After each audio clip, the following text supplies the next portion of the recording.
People ask me how I met my wife. They expect a short answer. Most love stories are short. Boy meets girl. Something happens, they end up together. You can tell the whole thing over a Sunday dinner and still have room for pie. Mine is not that kind of story. Mine starts 10 years before she ever stepped off that stagecoach. It starts with a mountain a woman I couldn't save and a tattered piece of paper I threw into a fire without reading all the way to the end.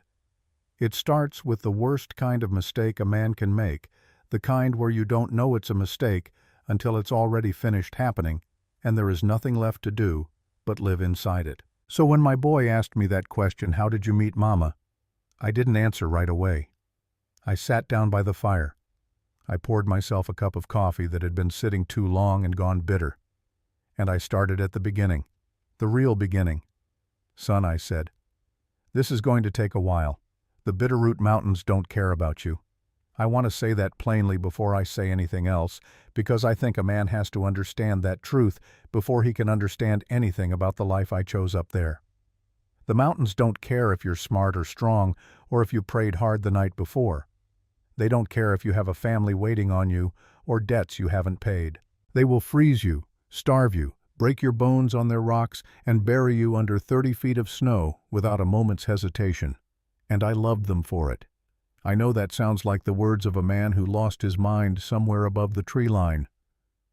Maybe it is. But there is something honest about a place that makes no promises. The mountains never told me things would be fine. They never told me I deserved what I lost. They just stood there, massive and cold and indifferent, and let me decide what I was going to do next. I had been doing that for 10 years when the winter of 1877 nearly killed me. I had been up in the high Bitterroots since 1867, the year after I buried Eleanor. 10 years of trap lines and hunting and firewood and solitude. 10 years of talking to no one but my bay gelding and the occasional passing trapper who would stop long enough to share a fire before moving on. 10 years of carrying something I never told another living soul, because in my experience, guilt is not the kind of weight that gets lighter when you spread it around. It just poisons more people. Eleanor, I'll tell you about her now because you need to know her to understand the rest. Not the whole of her. I couldn't do the whole of her justice with all the words and all the books I've read, and I've read more than people expect from a man who looks like me. But enough. Enough to know what I lost. She was from Missouri. Small woman, dark hair laugh that came out of her like she'd been saving it up. She used to peel apples in one long continuous spiral, never breaking the skin, and she'd hold it up afterward like she'd won something. Every single time. Like it surprised her every single time. We had 2 years together in the foothills before the railroad came through. I won't tell you the whole of that either. What I'll tell you is this. I went out on a 3-day hunt in November of 1866. Eleanor asked me to stay one more day. Said she had a feeling, not a specific feeling. Just the particular unease that smart people sometimes get when they can sense something shifting in the air around them. I told her I couldn't afford to miss 3 days of good hunting weather. I kissed her forehead. I left. When I came back, the neighbor woman from the next valley over was sitting on my porch with her hands folded in her lap. That's all I need to tell you about that. A railroad surveying crew had been running equipment through the lower pass, cutting a new line through a section of valley floor they hadn't properly secured. A loaded ore cart broke loose from its moorings on the grade. Eleanor had been carrying water up from the creek at the bottom of the hill. There was a letter waiting for me on the kitchen table inside. Official letterhead from a development company out of St. Louis. Words I didn't read past the second line. I walked to the fireplace and put the letter in. I watched it burn until it was ash. Then I packed what I could carry, loaded my 2 mules, and climbed higher than I'd ever been before. Higher than neighbors, higher than questions, higher than the sound of anything that reminded me I had once had something worth losing. I kept one book up there with me, a copy of Meditations by Marcus Aurelius, a Roman emperor who spent a lot of time thinking about how a man is supposed to conduct himself when the world shows him its worst. The cover was cracked and the binding was giving out. Half the pages had their corners folded down from times I read a line and had to stop and think about it. The one I came back to most was this: "You have power over your mind, not outside events." Realize this, and you will find strength. I don't know if Marcus Aurelius ever spent 3 weeks bedridden with pneumonia in a cabin buried under 4 feet of Montana snow, with no one to know if he lived or died. But I thought about that line a good deal during the winter of 1877. It came on fast. One evening I was fine. By morning I couldn't stand without the room tilting sideways. By the third day the fever had me talking to people who weren't there. Eleanor mostly, which was not something I was accustomed to doing with a clear head. I remember lying on my back looking up at the timber ceiling and doing a calculation that a man in better circumstances would never need to do. If I died that night, the snow wouldn't start to thin until April. The pass wouldn't be clear until May. A trapper or surveyor might come through by late June if someone came at all. That was 8 months before anyone would find me. 8 months before anyone would know. I had lived alone long enough that this fact didn't frighten me the way it would have frightened a different man. What frightened me was the particular silence that came after the calculation. The silence where I realized there was no one on this earth whose life would be noticeably different without me in it. Eleanor used to say, "Don't let anyone stand alone who doesn't have to." I had made her a promise once in a small way on a cold night when she'd said that. The kind of promise you make quietly in the dark, and then forget about because you think you have all the time in the world left to keep it. I had broken that promise on the day I went hunting. The fever broke on the 9th day. I don't know why. I lay there afterward weak as a new calf and stared at that ceiling for a long time. Then I got up, fed the horse, boiled some water, and sat down at the rough table I'd built myself from lodgepole pine and wrote a letter to a matrimonial agency in Denver. I was not romantic about it. I have never been a romantic man, and I saw no reason to start pretending at the age of 37. I wrote, "I live 10 miles up a mountain trail that becomes impassable in winter. I offer a sturdy roof, sufficient food and protection from the elements and from men who mean harm. In exchange, I require a partner who can work, who does not expect comfort, and who understands that this is a matter of survival and not sentiment. I do not offer affection, I offer reliability. If that is sufficient, I will make the arrangement work." They wrote back and told me they had found a Mrs. Abigail Higgins, a widow of 40 from Nevada, sturdy constitution experience with hard country living. They said she was exactly what I'd described. I sent the bank draft in October. And in October I rode down the mountain to Fort Owen to collect her. Fort Owen was not much of a town. 20 years earlier it had been a fur trading post. Then the Army came through and built a small garrison that they abandoned 6 years later when the territory shifted and the garrison became unnecessary. What was left was a scatter of permanent buildings along a main street that turned to axle-deep mud every spring and froze to iron.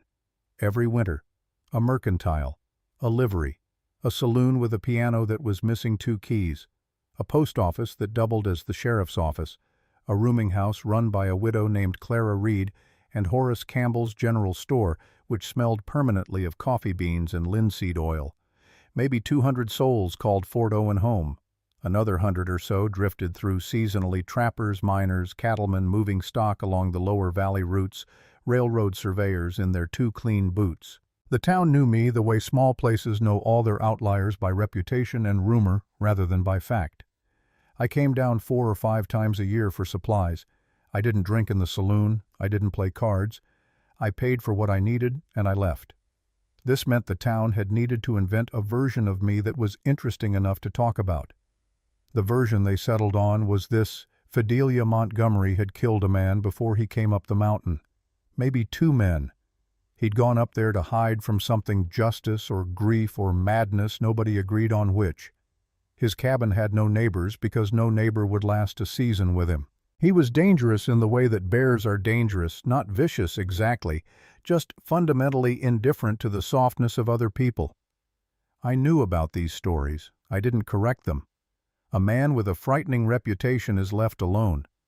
A man who is left alone has fewer complications. The morning I rode into Fort Owen to meet the stage, I was aware of the usual pattern of attention that followed me along the main street, the slight pause in conversations, the repositioning of bodies to watch without appearing to watch. I tied my gelding at the post outside Horace Campbell's mercantile and went in for tobacco while I waited. Horace was behind his counter doing what Horace was always doing, writing in his ledger with the focused attention of a man who believed that accurate bookkeeping was its own form of prayer. He was 60 or thereabouts, bald on top with a ring of white hair ink perpetually stained into the creases of his fingers. He looked up when I came in. Montgomery. Horace. Stage is running about an hour behind.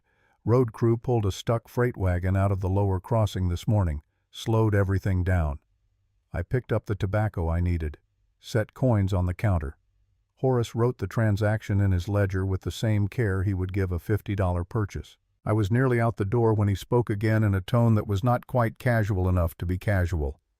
"You picking someone up today?" "Mail order arrangement," I said. "Woman coming up from Denver." Horace wrote another line in his ledger. Didn't look up. "That right," he said. It wasn't a question. And there was something in those two words, a weight that didn't belong to them, that I noticed and filed away and didn't think about again until much later. I went to wait by the stage platform. The thing about waiting in Fort Owen is that you do it in public whether you want to or not. The main street was narrow enough that anyone standing anywhere along it was visible to everyone else. I stood at the edge of the plank boardwalk and waited, and the town watched me wait, which was its own particular brand of entertainment on a slow October morning. Emmett Cole brought the stage in just before noon. Emmett had been running the Fort Owen route for 11 years. He was 55, grizzled as old saddle leather, and one of perhaps 3 people in Fort Owen who spoke to me the way you'd speak to any other person directly, without the slight adjustment in posture that most people made when addressing me. He pulled the team up hard, the iron-rimmed wheels throwing up a spray of freezing mud, and set the brake before he'd fully stopped moving. "Montgomery," he called down from the box, squinting at me from under the brim of a hat that had surrendered its original shape several seasons ago. "Got your mail and a package from the agency in Denver." He paused. "Package isn't what you ordered." I looked up at him. "What does that mean?" He shrugged the gesture of a man who has delivered enough bad news to know that elaboration rarely helps. "Means you'll see for yourself." He dropped down from the box and began unfastening the mail sack. Around me I could feel the quiet reshuffling of attention from the surrounding storefronts, the slight movement behind windows, the heads turning on the boardwalk. Fort Owen was about to get a look at Montgomery's mail-order bride, whatever she was that was going to be talked about for the rest of the winter. The stage door swung open. No one came out for a moment. Then a hand appeared gloved in brown leather gripping the doorframe. And then a woman stepped down onto the mud of Fort Owen's main street, and I understood immediately what Emmett had meant. She was not Abigail Higgins. She was not a sturdy widow of 40 with experience in hard country living. She was young. I put her at no more than 22 or 23 and fine-boned in the way of someone raised in a place where people didn't miss many meals. Her traveling suit had been good quality, once navy blue wool with brass buttons, but the cuffs were worn thin and the hem was dark with road mud. Her hair was a deep auburn pinned under a plain hat without any decoration. She stepped down onto the street and the mud swallowed the toes of her shoes that were entirely wrong for the climate-thin leather soles, no insulation already ruined, and she looked up and around at Fort Owen with the expression of someone conducting a rapid and necessary inventory. Not fear, not awe, assessment. Her eyes were pale green, the particular shade of green you see in shallow river water over gray stone, and they moved across that muddy street like a hunter's eyes measuring distances, cataloging exits, checking faces for specific things she was looking for. I recognized that kind of looking. I had done it myself in the years before I went up the mountain, when I was still a man who felt the need to know where all the doors were. Then her eyes found me and stopped. I stepped forward.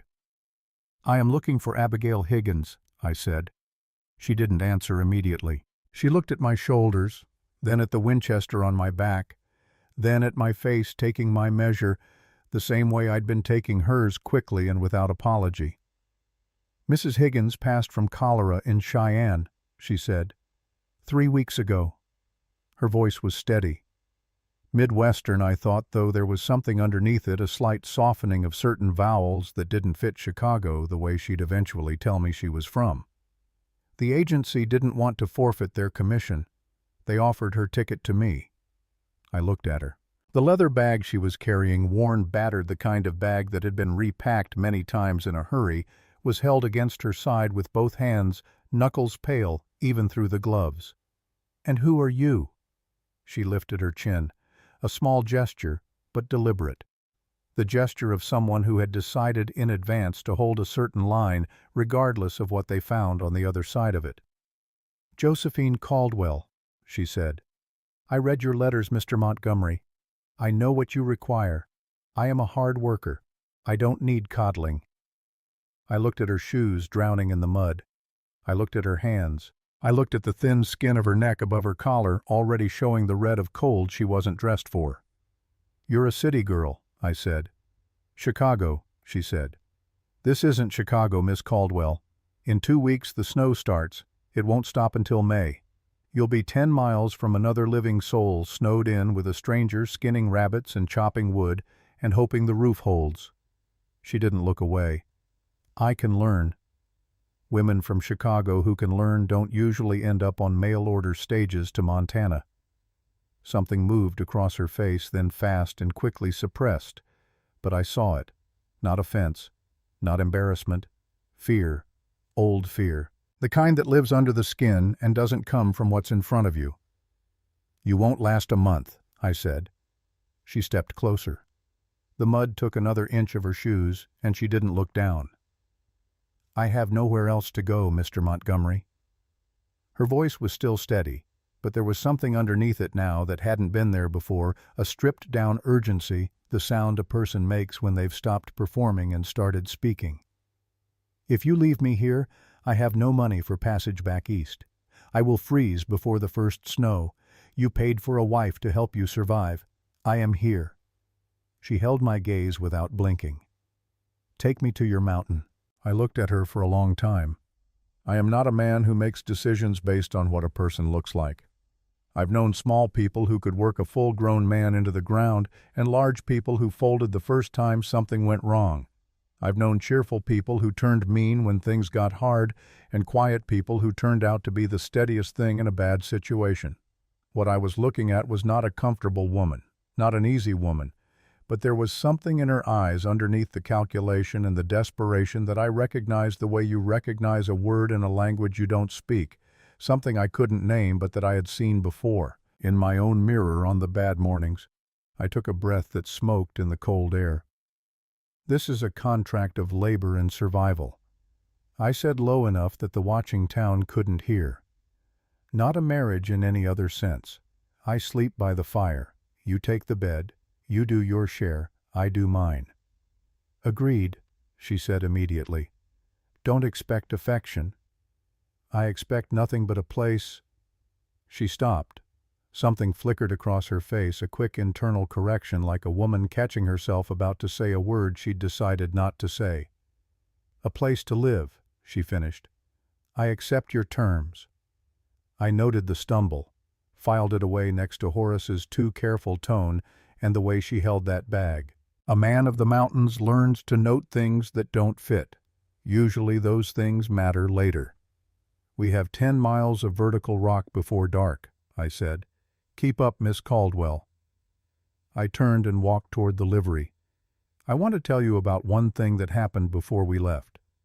I went into Horace Campbell's store to get her a canvas slicker and wool blankets. She was dressed for a city parlor, not a mountain trail, and I wasn't going to have her freeze to death before we made the first switchback. I tossed both items on the counter, told Horace what I needed in the way of provisions for the pack mule. Horace wrote everything down, moved around the store pulling goods with the quiet efficiency of a man who knows exactly where everything is. He didn't look at me while he worked. When he set the last sack on the counter, he paused. His hand rested on the counter and he looked down at it for a moment the way a man looks when he's deciding whether to say something. Then he looked up and there was something in his face I hadn't seen in Horace Campbell before. In 11 years of doing business with the man, I had seen him be pleasant, be careful, be precise. I had never seen him look uncomfortable. "She's settling in at the boarding house while you load up?" he asked. "She's coming up today. No reason to wait." He nodded, looked down at his ledger, wrote something. "Mountain's getting cold early this year," he said. "Real cold." "It does that," I said. I paid and carried the goods out, wrapped Josephine in the slicker, handed her the blankets, and helped her up onto the roan mare I'd brought down for her. She arranged herself in the saddle with the careful focus of someone who was not comfortable on horseback and intended not to show it. I didn't look back at Horace's window as we rode out, but I thought about the look on his face for the first 3 miles of the climb. I had told her the trail was treacherous. I had not exaggerated. The lower section wound through open valley golden larches on both sides, the air smelling of pine resin and cold water, the last warmth of the October sun coming at a low angle through the trees. It was beautiful in the way that the Bitterroots are beautiful, which is to say on its own terms, indifferent to whether you appreciate it. She was quiet. I'd expected talking city women, and my limited experience of them tended to fill silence with words. But Josephine Caldwell rode without speaking, watching the country around her with those river-green eyes, and the only sound was the horses and the wind beginning to build in the upper elevation. I set a hard pace. I told myself it was because of the weather. The truth was more complicated. I was testing her, and I knew it, and I was not proud of it, but I did it anyway. She kept up, didn't complain, didn't ask how much farther, just kept the roan moving forward. The larches gave out around the 4-mile mark, and the trail tilted serious. The trees went from tall and close to sparse and wind-blown, twisted into shapes by decades of high-altitude winter. The trail narrowed. The air thinned and bit harder. Below us on the right side of the switchbacks, the valley dropped away into something that wanted to be respected. I glanced back twice. She was pale. Her lips were pressed together. Both hands gripped the saddle horn, and the leather bag was tied to her knee. Tied tight, I noticed, so it wouldn't shift regardless of what the horse did. She was cold. She was afraid of the height. She didn't say a word. At the 5-mile mark, the sky went the color of old pewter, and the first flakes came down. Not soft snow, not the Christmas kind, but the early mountain kind, small and hard and mean, driving horizontal in the wind off the peaks. "Storm's coming on faster than I thought," I called back. "We push hard to the Devil's Drop and across before it gets worse." "I'm behind you," she called back. Her voice shook from the cold. She kept moving. The Devil's Drop is a 50-yard section of trail that I have crossed perhaps 400 times in my life and never once found comfortable. 3 feet of path. Sheer granite on the left. On the right, 300 feet of open air down to a river canyon that runs white and loud in the thaw and is frozen silent in the deep winter. I dismounted at the approach, walked back to her. "We walk them across," I said, reaching up to help her down. My hands went to her waist, a practical thing she needed steadying in the wind on that narrow ground, and she flinched. Not the flinch of surprise, the other kind. The whole body recoil of someone who has learned to brace for what a man's hands mean. I stopped, stepped back, held up both hands, palms out, the way you do with a horse that doesn't know you yet. "Just helping you down," I said. "Wind's too strong to dismount alone on this ground." A long second passed. She looked at my hands, at my face. Then she nodded barely and let me help her down, standing as far from me as the gesture allowed, her feet finding the rocky ground with a slight tremor in her legs that had nothing to do with the cold. I took the reins of the gelding and the pack mule. She took the roan. "Keep the horse between you and the drop," I told her. "Hold the reins close to the bit. Don't look down." "I won't look down," she said. We started across. The wind was a physical force by then, shoving us sideways in gusts that made the horses pin their ears and plant their feet. I knew where to step. I'd crossed this section in conditions worse than this. I leaned into it and moved. Halfway across, I heard the sound. A sharp crack shale releasing under weight. Then the panicked bray of the pack mule, high and terrible. I turned. The mule had stepped too close to the right edge. The loose shale that borders the drop, which freezes and expands and never quite stays solid, had given way under its rear hooves. The animal was scrabbling hind legs over the lip eyes white and rolling all its weight hanging on the rope that ran back to my saddle horn and was currently pulling my gelding toward the edge with it. "Get back!" I roared, already moving my knife out. If the mule went, it would take the horse. If the horse went, it would take the rope, the provisions, everything we needed to make it through a winter. I had to cut the mule loose. I had to do it now. Josephine didn't get back. I saw her drop the roan's reins, saw her go to her knees on the path at the edge of the precipice, grabbing the mule's thick leather harness with both hands, throwing all her weight backward, leaning away from the drop with everything she had. "Let go," I yelled. "It'll pull you down."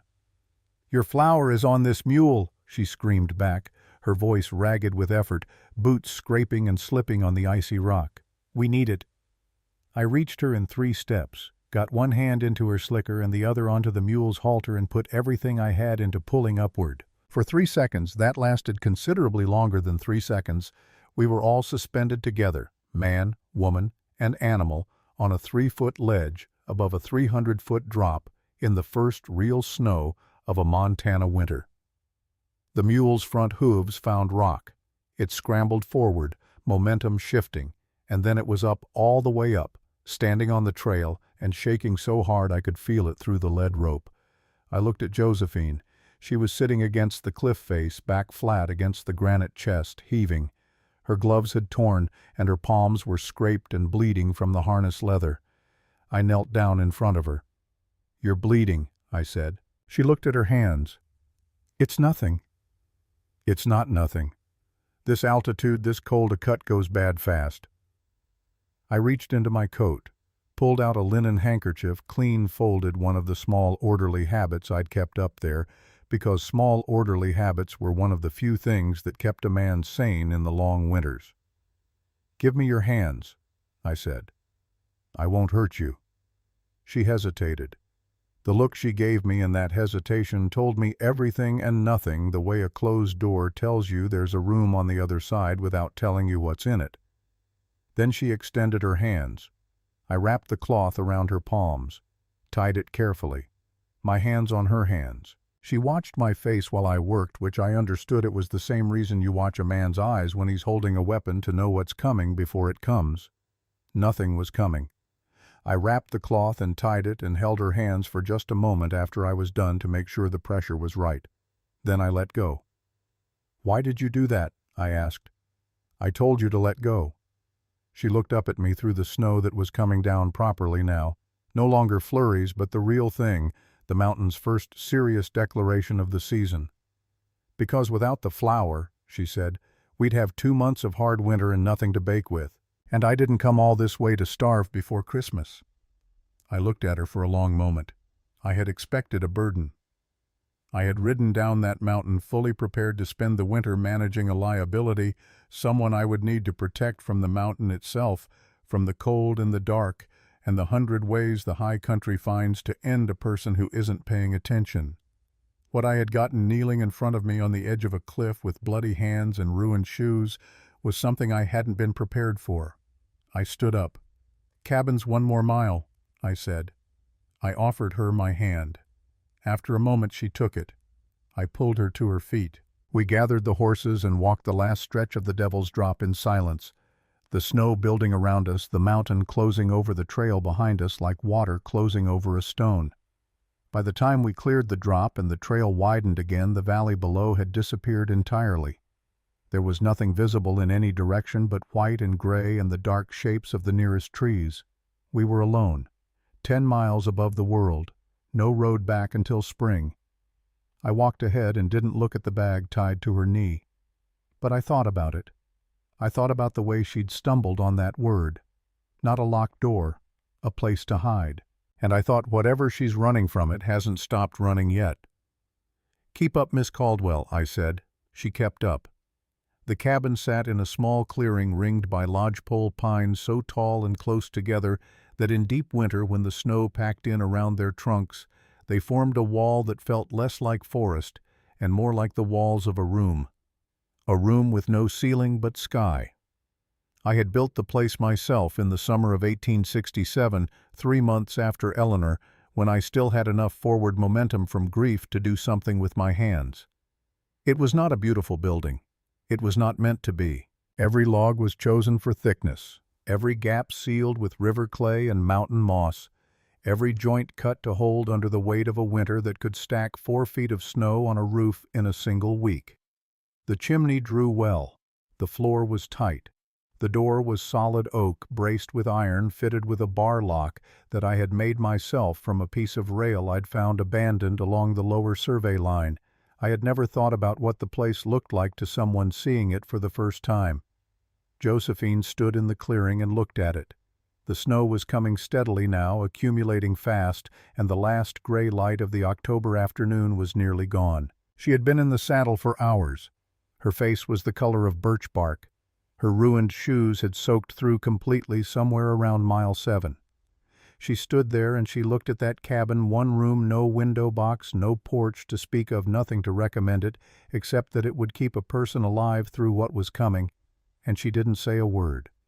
Not disappointment, not despair. She just looked at it the way a person looks at a tool they're trying to understand before they pick it up. Then she walked toward the door. "I'll get the horses," I said. "I'll start a fire," she said, and went inside. We did not discuss the arrangement again that night because the arrangement did not require discussion. It was what it was. She took the bed, a wide frame I'd built from birch layered with bear and elk skins that were practical if not elegant. I moved my pallet to the fireside, which was where I'd slept half the winters anyway, since the fire needed feeding in the deep cold and the bed was on the far wall. She slept in her clothes, the first night boots beside the bed, the leather bag tucked under the frame where her hand could find it without looking. I saw that last part because I was still awake when she settled in. The fire needed banking and I was doing it, and I saw her hand reach down in the dark, find the bag, confirm it was there, and then go still. I banked the fire and lay down and looked at the ceiling. A man who has lived alone for 10 years develops certain sensitivities to the presence of another person. The sound of different breathing, the smell of a different human being in a closed space. The particular way shared silence feels, which is entirely unlike solitary silence, even when the same number of words are being spoken, which is none. I lay there that first night, and I was aware of all of it, not uncomfortably, just as fact. She was there. Someone was there. I hadn't realized until that moment how long it had been since I could say that. The first weeks were what you'd expect when you put two strangers in a cage and tell them to survive each other. We moved around the cabin like two people navigating a room in the dark, careful, precise, giving each other as much distance as the walls permitted. She learned quickly where things were and did not ask me where they were a second time. I made a point of announcing my movements when I came and went, not because she asked me to, but because I understood in a way I didn't fully examine yet that unannounced movement in that space was not something she needed. She threw herself into the work. That surprised me more than anything else about those first weeks. I had prepared for incompetence, not unkindly, just realistically. She was a city woman. The mountains would be foreign to her in every practical sense. I had mentally allocated time for teaching, for patience, for the particular effort of watching someone do a thing wrong and deciding whether to correct them or let the work teach them instead.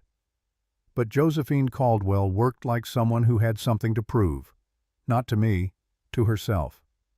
The first morning she was up before I was, which for a man who wakes at 4:30 out of long habit was notable. The fire was already rebuilt and water was boiling by the time I opened my eyes. She had her hair pinned back and was standing at the work table breaking dried beans into a pot with a focused efficiency that looked like she'd been doing it all her life, which she clearly had not. Her hands were wrong for it. Too careful, too deliberate, the hands of someone learning a movement from the outside rather than someone in whom the movement is automatic. But she was doing it, and she wasn't asking for instruction, and the water was already hot. I got up and checked the horses and started on the morning trap line without a word. When I came back, there was food on the table. We sat across from each other and ate in silence. It was not a comfortable silence those first mornings. It had weight to it, the particular weight of two people who are each carrying things they haven't put down, eating together in a small room, aware of each other's presence in the complicated way that proximity makes inevitable. But we ate, and the food was adequate. And nobody said anything they'd have to account for later. That was the beginning. She learned to skin hares on the 4th day. I won't say she was natural at it. She was not. The first time I laid a trap-caught snowshoe hare on the work table and handed her the skinning knife, She looked at it with the expression of a woman making a private and significant decision about who she intended to be. Then she picked up the knife and I talked her through it. She made errors. The first pelt was ruined. She set her jaw and asked me to show her where she'd gone wrong, which I did, and she listened with the focused attention of someone filing information in a place they intend to access it again. The second pelt was better. Not good, but better. By the second week she was doing it without being talked through it.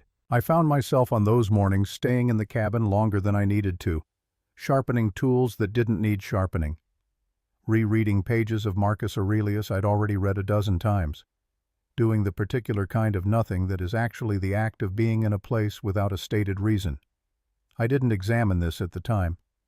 There is a version of honesty that a man only achieves in retrospect. She sat facing the window. Every time, every meal, every evening by the fire, every hour she spent mending or reading the battered almanac I kept on the shelf beside the Aurelius. Josephine always put herself where she could see the glass, and she always knew what was outside it. Not in the casual way of someone watching weather, in the specific, regular way of someone running a perimeter check. Her eyes went to that window on a schedule I could set a clock by once every few minutes, a quick scan of the tree line, and then back to whatever she was doing. She did it so consistently that I began to understand it wasn't a choice she was making. It was something her body had learned to do on its own. I noticed it and said nothing. I noticed the other things too. The way she positioned herself in any room so that her back was to solid wall. The way she went absolutely still when the cabin's timber frame cracked and popped in the deep cold, that sharp rifle shot sound that old wood makes when the temperature drops suddenly, and how her hand would move to her chest in those moments, just briefly pressing there as if confirming something. The way she ate with efficiency, rather than enjoyment, clearing her plate with the methodical focus of someone who had learned not to assume the next meal was guaranteed. Small things. Things a person who wasn't paying attention would never see. I was paying attention. I had lived alone long enough that attention was the only currency I had left. And the bag. The bag never left her side. During the day it sat wedged between the wall and her chair. At night it went under the bed. When she went to the outhouse, she took it with her. The brass lock, which I could see had been damaged. At some point, the mechanism bent so that it required a specific touch to engage properly. She checked with her thumb each time she set it down. A small automatic gesture, like a man checking that his knife is still in his belt. I noted these things and I waited, and I said nothing. In the mountains, a man learns that most things reveal themselves if you give them enough time and don't push. I want to tell you about the night in early November when I understood that I was not going to be sending her back in the spring. I hadn't admitted this to myself directly. I was still in the front part of my mind, approaching the arrangement as a provisional thing, a trial that the winter would either validate or disprove. If she couldn't handle the life, she'd go. That was the logic I was operating on. Then came a night about 3 weeks in when the first real cold descended. Not the crisp, manageable cold of October. The serious cold. The kind that comes down from the peaks like a slow tide and changes the quality of the air itself, makes it thin and sharp, makes you aware of your lungs in a way you're not usually aware of them. The temperature inside the cabin, even with the fire well fed, dropped to where you could see your breath at the far end of the room from the hearth. I woke at 2 a.m. to feed the fire and heard her. She was at the work table, one candle lit. She was mending a tear in the knee of my heavy work pants, a job I'd been putting off for 2 weeks, and she was working in the way she did most things, with complete focused attention, as if the task deserved her full self regardless of what else was happening around it. She didn't know I was awake. She thought I was still asleep on the pallet, and I watched her for a moment in the candlelight, working in the cold with her coat pulled around her shoulders, and I thought about Eleanor. Eleanor used to sew by candlelight. She said she preferred it to lamplight because the flame was alive and it moved with her. I hadn't thought about that in years. I don't know how long I lay there. Long enough that the fire needed feeding urgently. I got up, added wood, and Josephine looked up from her mending. "Did I wake you?" she asked. "No," I said. "Fire needed attention." She nodded and went back to work. I went back to the pallet. We didn't speak again until morning, but I lay there in the dark, listening to the sound of her needle pulling thread through heavy fabric, and I thought she's going to be all right up here. Not because she wasn't afraid. She was afraid of something clearly and consistently. But she was one of those people, and they are not as common as you'd hope, who does the necessary thing despite the fear. Who understands that the fear is not an instruction. It's just weather. You dress for it and you keep moving. Eleanor had been like that. I hadn't thought I'd ever know another person like that. I was wrong. The blizzard that came in mid-November lasted 3 days. It announced itself the evening before with a particular stillness, the way the birds go quiet before a storm, the way the horses shift and press together in the lean-to, the way the air acquires a dense, loaded quality like something enormous is drawing a breath before it speaks. I spent that afternoon stacking wood inside the cabin until the pile reached the rafters. Josephine, without being asked, sealed every gap she could find in the walls with rags and the mountain moss I kept in a bucket for that purpose, working her way around the room, systematically pressing her fingers along the chinking, finding the cold places. When the storm arrived, it arrived completely. Wind that made the cabin feel small, snow that hit the wooden shutters like thrown gravel. The temperature outside dropped to a place where exposed skin would freeze in minutes, and the world beyond the door became a white, howling nothing that lasted for 3 days without significant interruption. We were sealed in. The first day was occupied enough. Chores compressed into the small space. Meals to prepare. Animals to tend in the brief, brutal intervals when the wind dropped enough to make the 20 feet to the lean-to survivable. Wood to feed into the fire every 2 hours. The second day, the chores were the same and the walls were smaller. The third day, the silence between us, which had been a manageable thing, a neutral thing, a thing we had both learned to live inside without discomfort, became something else. Heavier. The way an empty room feels larger than a full one, the silence between two people in a small space can feel louder than sound. I was oiling my Winchester by the fire. Josephine was at the table with the almanac, though she hadn't turned a page in an hour. "You do good work," I said. The words came out before I'd fully formed the thought behind them. She looked up. I nodded toward the coat she'd mended 2 weeks earlier, hanging on the peg by the door. "Stitches are tight, even tension all the way through." She looked at the coat. Something shifted in her face, a slight softening, the quality of someone unexpectedly offered a kindness they weren't braced for. "My mother was a seamstress," she said. "She taught me before she died." "And your father?" The needle she'd picked up paused. "He died in the war," she said. "I was young." "Which side? Does it matter?" "Not to me," I said. "I just like to know the whole of a thing." She considered this. "Confederate," she said. "He was from outside Natchez. He didn't come back." I nodded, ran the oiling cloth along the barrel. "You told the agency you were from Chicago," I said. "But your accent slips sometimes. Vowels go soft in certain words. Missouri, I'd guess. Or thereabouts." A pause that lasted long enough to have a shape. "St. Louis," she said quietly. Then after a moment, with a brightness that was just slightly too deliberate, "I went to Chicago as a young woman. I've been there long enough that it's mostly gone." "Mostly," I agreed. She looked at me then with something that wasn't quite suspicion and wasn't quite fear, the look of someone trying to determine how much a person sees. "Why are you asking me these things?" she said. "We have an agreement. My past is my own." "It is," I said, "and I don't mean to pry into it." I set the rifle across my knees and looked at her directly, the way I'd learned to do when I needed someone to understand that I was not speaking casually. "But I'm going to say one thing and then I'll leave it alone. You can take it however you want." She waited. "A woman doesn't flinch the way you flinch unless she's learned to. A woman doesn't watch a tree line the way you watch it unless she has a reason to. And a woman doesn't hold on to a bag the way you hold on to that one unless there's something in it that she needs to be able to reach." I kept my voice level. No accusation in it, nothing but the plain statement of observable fact. "Whatever you're running from, if it comes up this mountain, I have a right to know what I'm dealing with." The color left her face the way water leaves a glass when you tip it fast and complete. "No one is coming," she said. Her voice came out too quick, the way words come when they're pushed by something rather than chosen.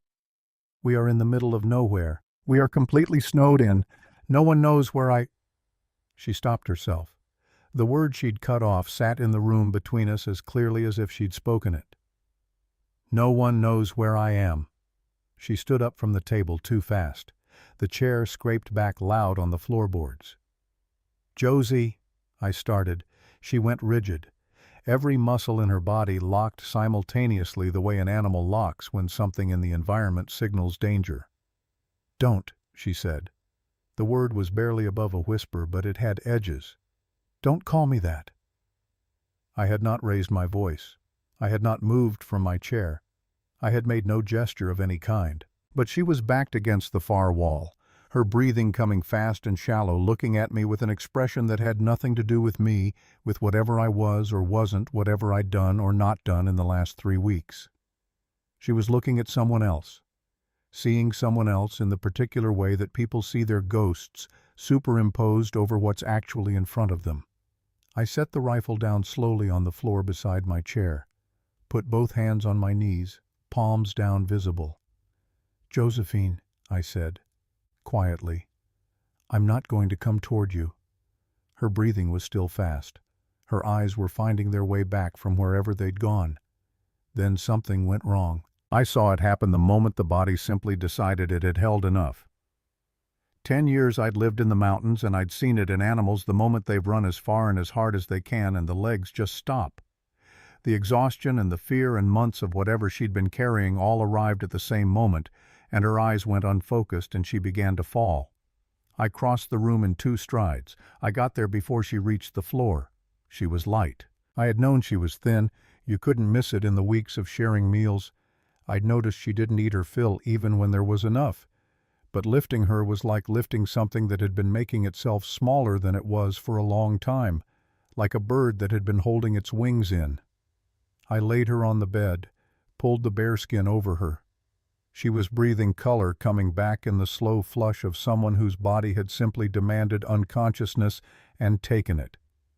I stood over her and looked at her face slack in the candlelight, all the watchfulness gone out of it for once, and I thought about the way her whole body had locked at a name. Josie. Not Josephine. Josie. Someone called her Josie. And that name in the mouth of a man apparently was the thing beneath all the other things. The original source of the water that fed all the smaller fears I'd been watching for 3 weeks. I reached down to pull the bearskin higher. My boot touched something hard under the bed. I looked down. The leather bag. In her fall it had shifted, pulled partially out from under the frame. The brass lock, the damaged one she could never quite get to seat properly, was hanging open. Had been open. I stood there for a long moment. I am not a man who goes into other people's belongings. In the mountains, a man's possessions are his own business, and what applies to men I had always extended to everyone. Privacy is one of the few dignities that costs nothing to give. But I stood there and I thought about the name she'd stopped herself from saying. No one knows where no one knows where I am, or no one knows where I came from, or no one knows where I went. 3 different sentences, 3 very different stories. I reached down and pulled the bag out. I sat on the floor beside the bed, my back against the frame, and I opened it. The money was on top, banded in sets, the kind of sets that come from a bank rather than from a strongbox or a savings jar. Thousands of dollars. More money than I'd handled in the sum of 10 years of fur trading. I set it on the floor. Beneath the money was the revolver. Silver-plated nickel hardware, a Colt single action. Not a plain working gun, but the kind of piece made for someone with money and the sense to know that a beautiful gun shoots just as true as an ugly one. Fully loaded. I set it beside the money. At the bottom of the bag, a folded newspaper and a small photograph, the stiff, formal kind mounted on cardstock. I carried them to the fire. The newspaper was the St. Louis Dispatch. The date was 2 months ago, late August. I smoothed the fold and read the headline. Prominent railroad tycoon's wife presumed drowned. Mrs. Josephine Blackwood feared lost in Mississippi tragedy. I read the article slowly, the way I read things that matter, which is with the part of my mind that doesn't rush ahead to the conclusion but takes in each sentence before moving to the next. A carriage accident near the river. Mrs. Josephine Blackwood, young wife of industrialist and railroad developer Josiah Blackwood, lost control of her vehicle near the levee road in the early morning. The carriage went into the river. No body recovered. The current had been running high that week after heavy rains. Josiah Blackwood, the article noted, was grief-stricken. He had offered a substantial reward for any information leading to the recovery of his wife's remains. I looked at the photograph, a formal portrait, studio backdrop, the kind that costs money. A woman in silk and pearls. The silk alone was worth more than my cabin standing beside a man. I looked at the woman first. I'd have known her anywhere. The line of her jaw, the set of her shoulders, those eyes, even in the flat gray tones of the photograph, had the particular quality I'd noticed the first time she looked up at me from the mud of Fort Owens Main Street. Then I looked at the man. Tall, well-dressed, the kind of tailoring that costs what most men make in a year. A neatly trimmed mustache. One hand resting on the woman's shoulder, resting, not gripping, but with a quality that made the distinction feel technical rather than real. And his eyes. I have looked at a good many men in my life in circumstances ranging from ordinary to dire, and I have developed some ability to read what a man's eyes say when his mouth is smiling. This man's smile said the usual things a smile says. His eyes said something entirely different. They said, "Everything in this photograph is mine." I sat by the fire for a long time after that. The storm had not lessened. The wind was still working at the shutters, the snow still driving the world beyond the walls, still nothing but white and dark and cold. I looked at the sleeping woman on my bed. She wasn't Josephine Caldwell, a broke orphan from Chicago with no other options. She was Josephine Blackwood, wife of one of the most powerful men in the middle of the country, a man with the money and the temperament to hire as many people as it took to find what he considered his. A man whose photograph told me everything I needed to know about why a woman would choose to fake her own death and run until she ran out of continent. The thousands of dollars made sense now. So did the Colt. So did the way she'd looked at my hands on that mountainside after Devil's Drop when I'd reached up to help her down. I sat there and thought about the burned letter from 10 years ago, the letterhead I hadn't read all the way through. The St. Louis development company that had offered money in place of accountability for Eleanor's death, and whose money I'd fed to the fire, and whose name I had not looked at closely enough to carry with me. I thought about that for a long time. The fire needed more wood. I got up, added 2 logs, and came back and looked out of the narrow gap in the shutter at the storm that was burying us deeper by the hour. Spring would come. It always did. And when the snow pulled back and the pass opened and the world below came back into reach, the world with its telegraph lines and its rail connections and its Pinkerton detective offices in every major city, whatever was looking for Josephine Blackwood was going to find the trail again. I closed the shutter. I put everything back in the bag in the order I'd found it, pushed the bag back under the bed close enough to where it had been. Then I sat back down by the fire in my chair. Across the room, Josephine slept the hard sleep of someone whose body had stopped asking permission and simply taken what it needed. I picked up the Winchester, started oiling it again. The storm had 3 months' worth of company behind it. The pass wouldn't open until May. I had until May to figure out what I was going to do about Josiah Blackwood. Winter in the high Bitterroots does not pass. It accumulates. That is the thing people who have not lived through it fail to understand. They think of winter as a season, a period of time with a beginning and an end. Something you wait out the way you wait out a storm, and then it is over and the world returns to itself. But at 10 miles up above the tree line, winter is not a season. It is a condition. It is the natural state of things, and the other 3 seasons are the interruptions. By December, the snow around the cabin was level with the windowsills. By January, it had swallowed the lower half of the door. I dug a trench to the lean-to every morning so I could reach the horses, and by midday the trench was half filled again. The cold was the kind of cold that changes the way sound moves, makes it flat, and close muffles it so that the world beyond 20 feet is a silence so complete it has texture. Inside the cabin, Josephine and I made our lives in that silence. I won't pretend it was easy. Two people sharing 40 square feet of habitable space through 4 months of enforced proximity, that is not a situation that produces comfort naturally. It has to be constructed piece by piece out of small decisions and careful restraints, and the particular discipline of knowing when to speak and when to leave the other person alone. But we built it. Slowly.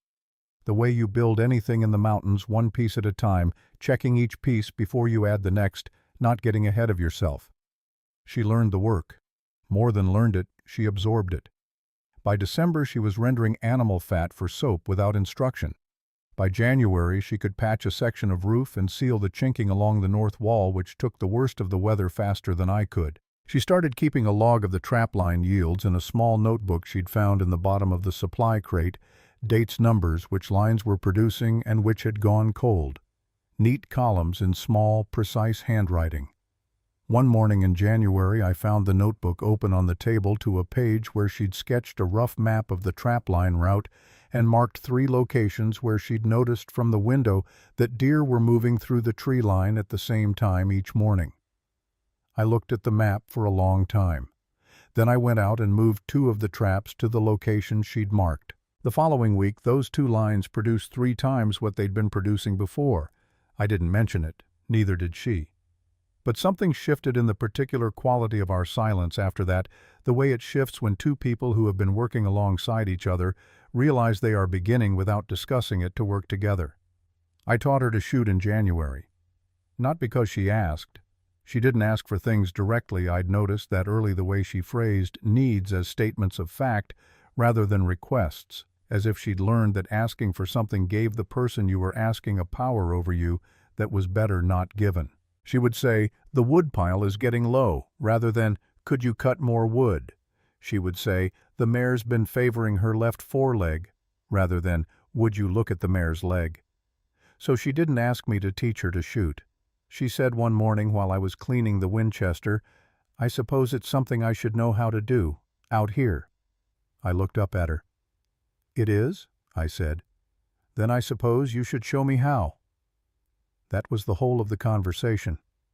We went out the next morning when the wind had dropped to something tolerable. I set up a row of tin cans on the top rail of the lean-to fence, and I handed her the Winchester, and I showed her how to stand. Her grip was wrong. Her stance was wrong. She held the rifle the way you hold something you're afraid of, away from your body, arms tense. I corrected the grip.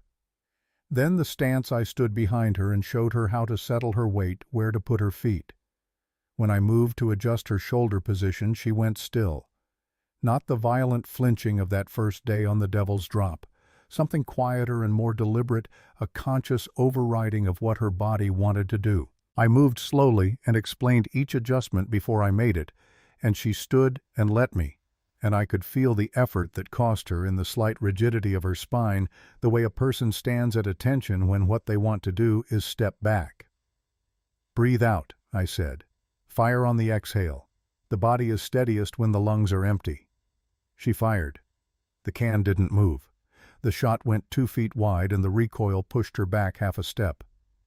"Again," I said. She fired 11 more times. The 12th shot caught the end tin and spun it off the rail.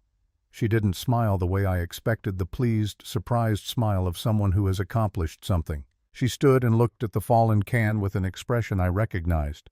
The expression of someone checking an item off a list.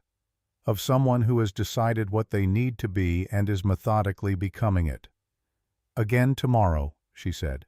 It wasn't a question. "Again tomorrow," I agreed. We went in for the midday meal and didn't speak of it further. But I noticed when she sat down at the table that she sat differently than she had before. The same chair, the same position facing the window. But the set of her shoulders had changed. Something had come down out of them, some fraction of the permanent readiness she carried. Not gone. I don't think it was ever fully gone. But lighter. February was when we talked. Not the practical talk of 2 people managing a shared enterprise that had been happening since October. I mean the other kind of talking. The kind that happens when the walls have been up long enough that both people have stopped noticing them and something slips through without being invited. It began with the scar. I was repairing a section of harness leather by the fire, and I had my sleeves pushed up against the heat, and she was across the table writing in her trapline notebook, and I looked up and found her watching me. Not my work. My forearm, where the old claw marks from the grizzly ran in 4 parallel ridges from elbow to wrist, silver white against the darker skin. She looked away quickly when she saw me notice. "It's all right," I said. A pause. "I didn't mean to stare." "People do. It's a notable thing." She looked back at it now that she had permission. "The bear," she said. It wasn't a question. She'd heard some version of the story from Emmett Cole the day she arrived. I suspected the way newcomers to Fort Owen always heard things from Emmett Cole. 5 years ago," I said. "Late spring. I was checking the upper line and he came out of a draw. I should have smelled him in before I walked into it. My fault, not his. He was defending territory." "You were alone." "Always alone." She was quiet for a moment. Outside, the wind had picked up and was working at the north wall the way it did on February nights, long, steady pressure. "How long before someone found you?" "No one found me. I found myself eventually. Lay in the snow for a few hours, got the bleeding slowed, made it back to the cabin." "A few hours?" "3, maybe closer to 4. She looked at the scar again, at the length of it, at what 4 hours in the snow at this altitude meant. "What did you think about," she said, "while you were lying there?" The question surprised me. Not many people asked the second question. Most people were satisfied with the scar and the bear and left it at that. I looked at the fire for a moment. "Eleanor," I said. I had not said her name aloud in 10 years. It came out the way things come out after long storage, a little stiff, a little uncertain of the air. "Your wife," Josephine said quietly. She'd been gone 9 years at that point. And I was lying in the snow thinking, not thinking exactly, it was more like noticing that I had never told her I was sorry. For what? For leaving the day I left. She asked me to stay. I put the harness leather down. I had reasons. Good practical reasons, the kind that feel airtight until they don't matter anymore. I told her I'd be back in 3 days. I was. Josephine's pen had stopped moving. She was watching me with an attention that was not intrusive, the particular quality of attention someone gives you when they understand that you don't say this to many people and they're trying to receive it with the care it deserves. "She was gone when I got back," I said. "The railroad survey crew. An accident on the lower grade." "I'm sorry," she said. "I received a letter from the company. Official correspondence. Settlement offer." I paused. I burned it without reading the whole of it. I was not in a condition to read correspondence. That's understandable. Maybe. But I've thought since that I should have read it, known exactly who was accountable. I picked the harness leather back up. Doesn't change what happened either way. Josephine was quiet for a long moment. The fire popped and resettled. "Eleanor used to peel apples," I said, not quite sure why I was still talking. "In one long spiral, never breaking the skin. She'd hold it up afterward like she'd won a prize." A small silence. "Every time. Every single time." Josephine looked down at her notebook. She didn't write anything in it. Just looked at it for a moment with an expression I couldn't fully read. Complex, layered, the expression of a person who is feeling several things at once and has made a life's practice of not showing any of them. "I know what it is," she said finally, "to carry something you can't put down." She said it simply and without drama, the way you state a thing you've known for so long it no longer needs emphasis. "I know," I said. We sat with that for a while. The fire, the wind, the two of us on opposite sides of a table with our separate weights. Then she picked up her pen and went back to the trapline log, and I went back to the harness, and we didn't talk about any of it again that night. But something had changed. The quality of the silence between us, which I had been tracking with the attention of a man who had nothing else to track, had shifted again, had become not warm exactly, but less defended. The way air changes when a door that's been shut a long time is finally opened and the two rooms begin to equalize. The reckoning came on a night in late March when the wind finally stopped. Not reduced. Stopped. After 5 months of constant sound, the wind was so continuous up there that after a while you stopped hearing it the way you stop hearing your own heartbeat. The silence fell like something physical. Like the world had drawn a breath and was holding it. I was carving a new handle for my axe. Josephine was reading the almanac by the lantern on her side of the table. The fire was well built and the cabin was warm, and there was for once nothing urgent requiring either of us to move. I looked at her across the table. "Josiah Blackwood," I said. The almanac hit the floor. The color left her face in an instant, not gradually the way color usually leaves, but all at once like a lamp being turned down. She didn't scream. She didn't run.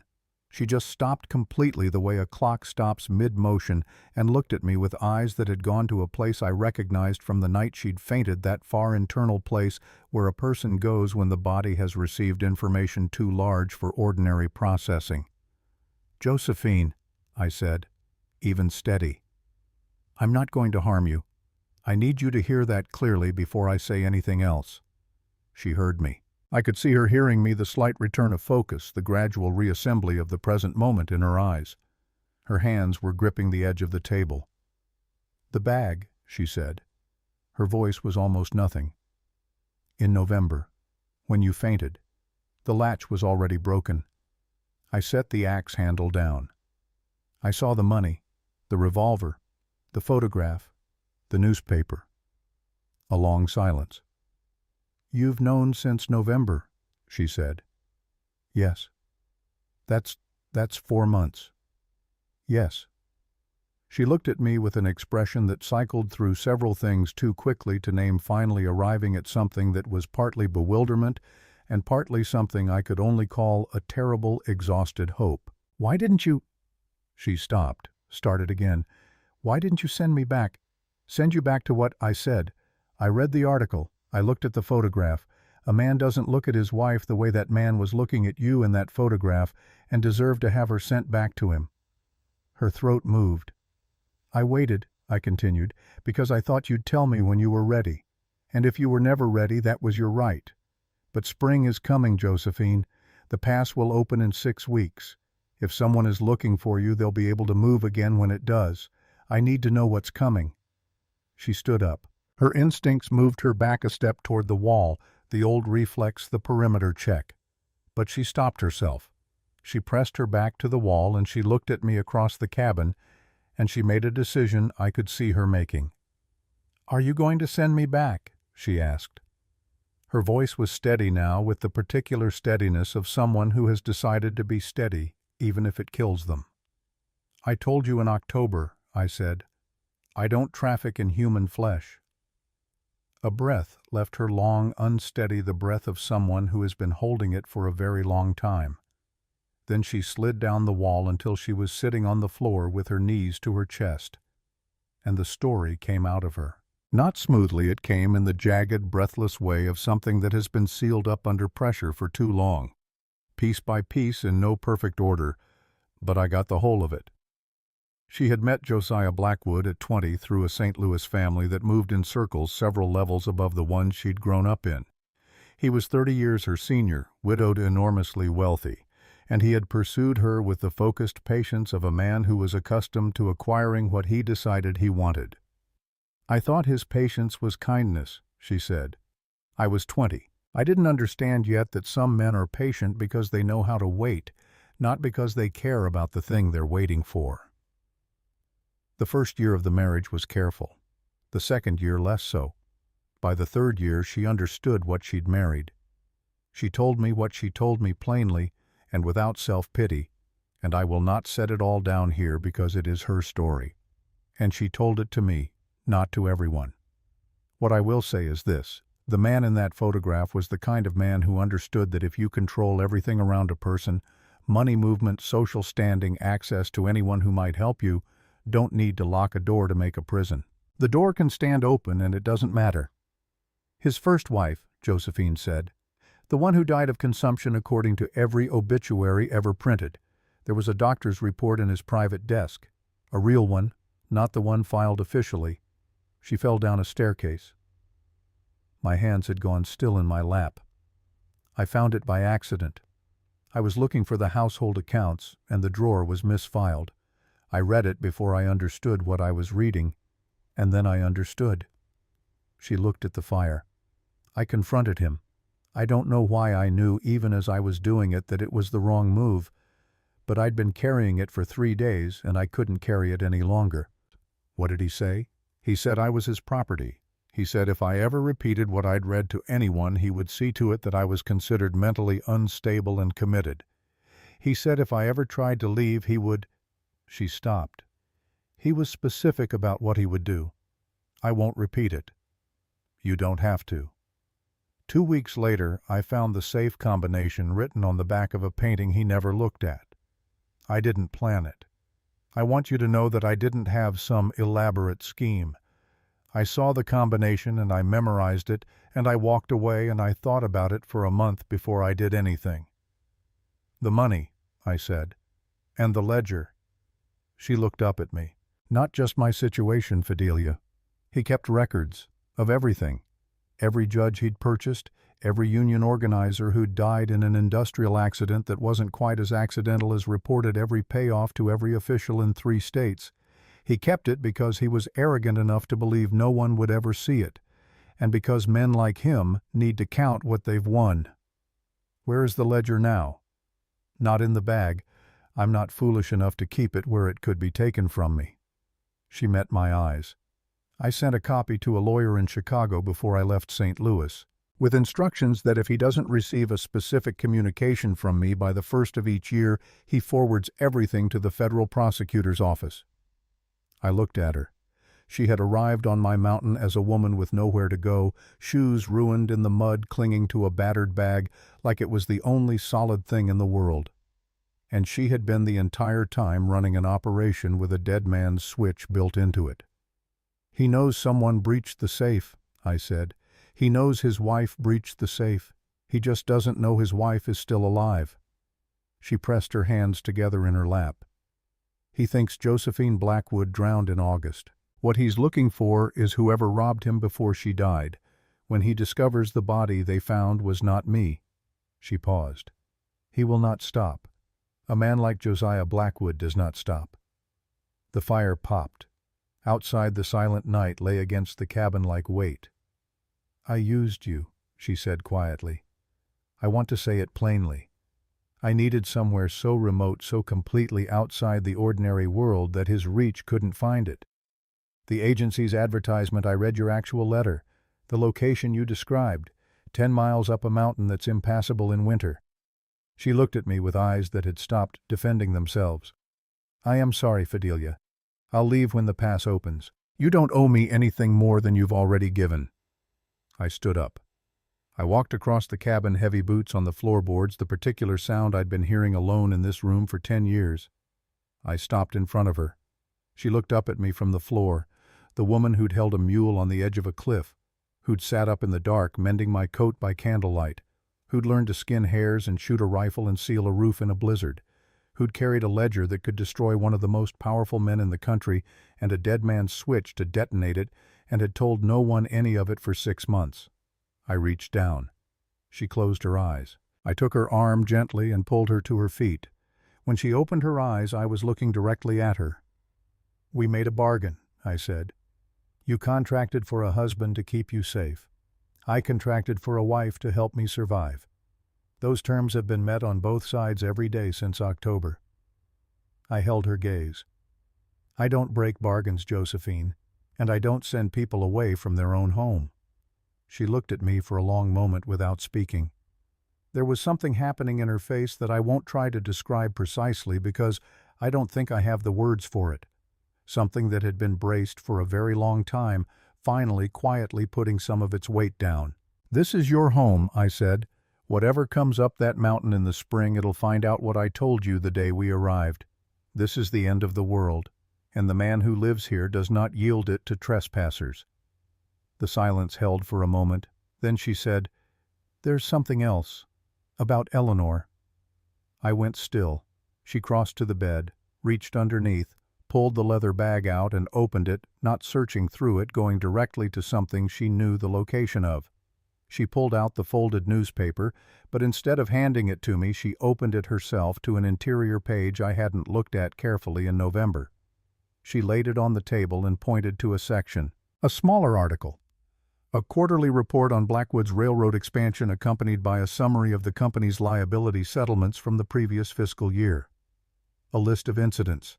I ran my eyes down it and found what she was pointing to within seconds. Montana Territory, November 1866. Great equipment failure, lower Bitterroot survey line, 1 civilian fatality. Settlement issued, case closed. I looked at it for a long time. I didn't know, she said quietly, that it was your wife. I only knew what I read when I went through his settlement records in the safe. He had a pattern of minimizing, paying small amounts quickly before families understood what they were owed or what their rights were, and filing cases closed. He signed it, I said. He signed all of them. I folded the newspaper, laid it on the table. I turned away and looked at the wall, and I stood there for a while doing the work that certain kinds of information require, the work of letting it settle into the structure of what you already know, and finding out what changes and what doesn't. The letter I'd burned 10 years ago. The one I hadn't read past the second line. His name had been in it. At the bottom below the settlement figure. His signature on the paper that put a number on Eleanor. I had burned it because I couldn't stand to read it. And then I had lived for 10 years not knowing the name I should have known. And then a woman had come down out of a river and walked up my mountain with that name in her bag, and neither of us had known the other was carrying the weight of the same man. Fidelia, Josephine said. I'm all right, I said. I turned back to the room.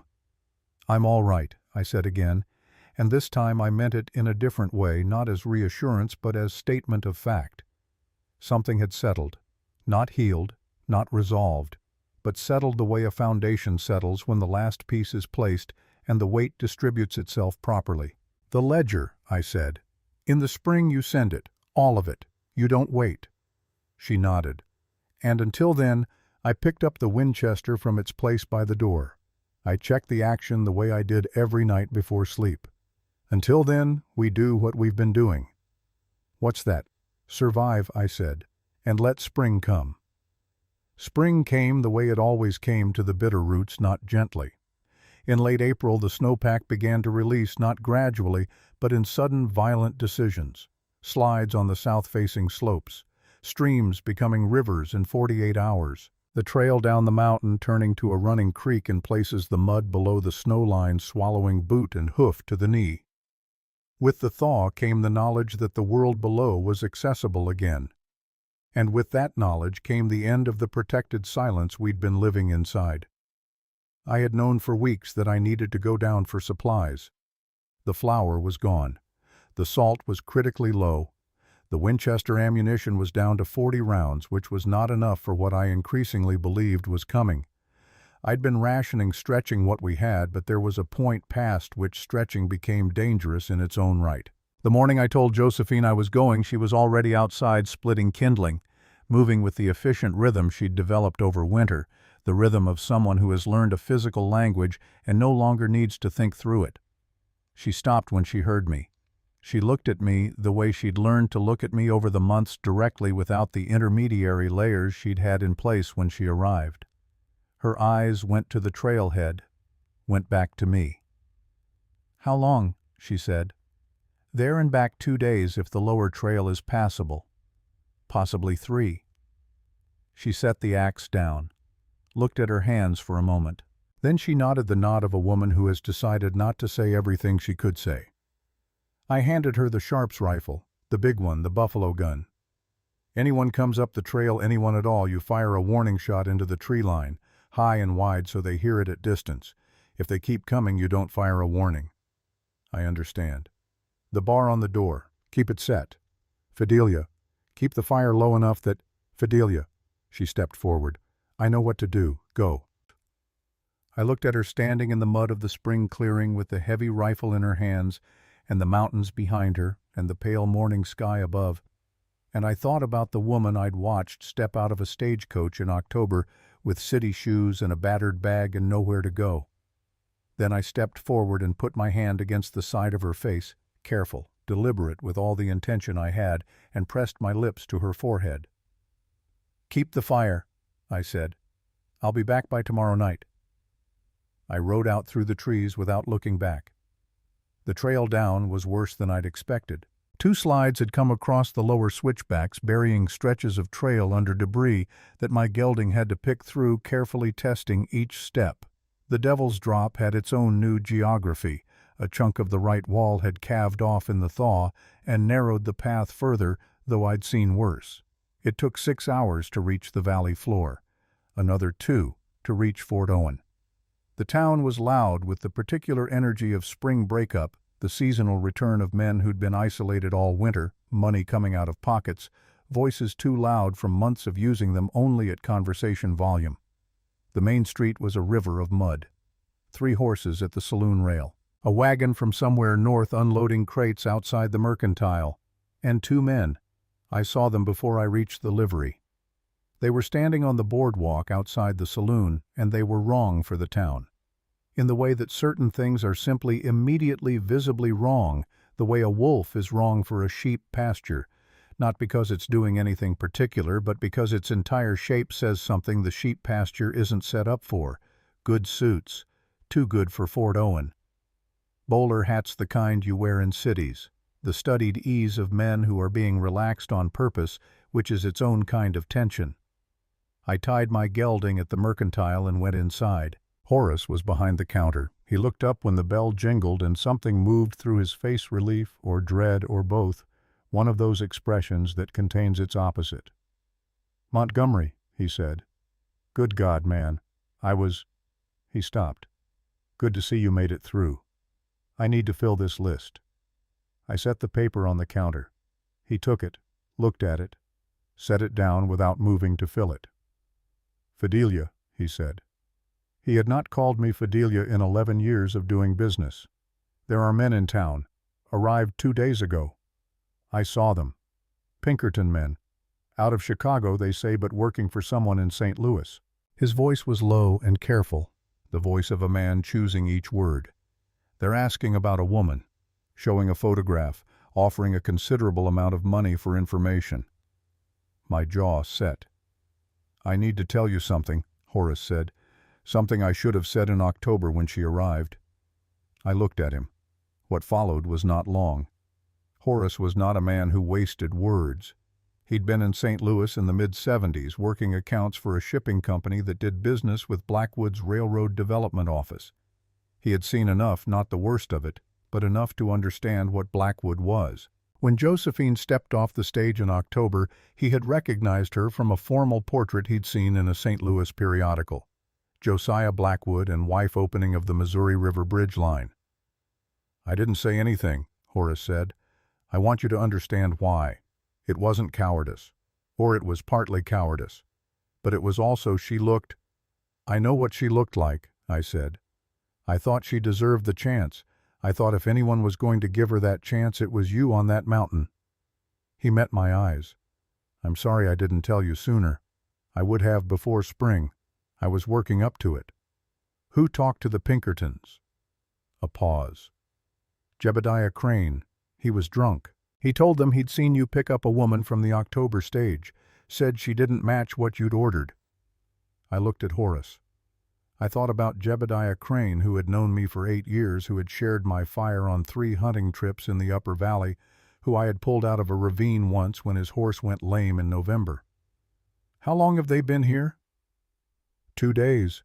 They're asking questions, but they haven't moved yet. I think they're waiting on something more information or more men." "They won't wait long," I said. I turned toward the door.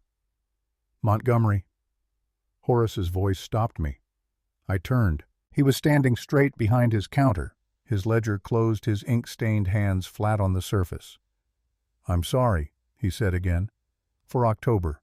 I should have—" "You're telling me now," I said. "That's enough."